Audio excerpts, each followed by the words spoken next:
Hey everyone, in this video I'm going to show you how you can download and install Arturia Pigments 4 for your Mac M1, M2 and Intel. So let's get started. I got my download from extraplugins.com. They're a really good website for all your music production solutions. So I got this product from them. Alright, they offer lifetime activation and access to download, future free updates, full version, instant download, and with 24/7 live chat support as well. In case you're having some issue, you can get in touch with them and they're going to help you instantly. You can read their reviews as well right here.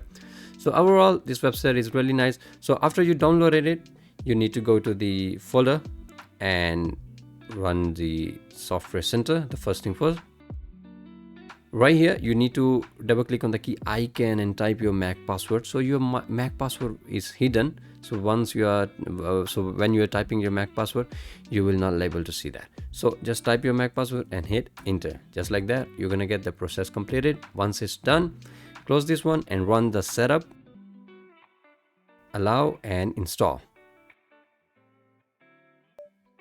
Alright, once the installation is done, the next step, we need to activate the software. Go to this license folder and you're gonna get this license file here. Now you need to run the terminal again. Once you get the terminal like this, you have to type S and H just like that. Then hit the spacebar button on your keyboard just like that. As you can see, there's a space in the after the S and H. Right after there, you need to drag and drop the license over here and hit enter. You're gonna get the password again. Double click on the key icon, type your Mac password and hit enter.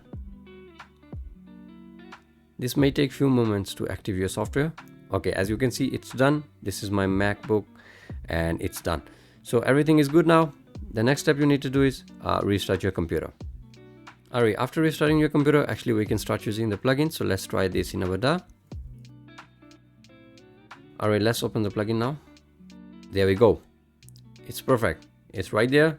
It's a full version and we got all the presets as well. Everything is working and we are good to go. Alright guys, thank you so much for watching this video. I'm gonna catch you in my next video. Peace.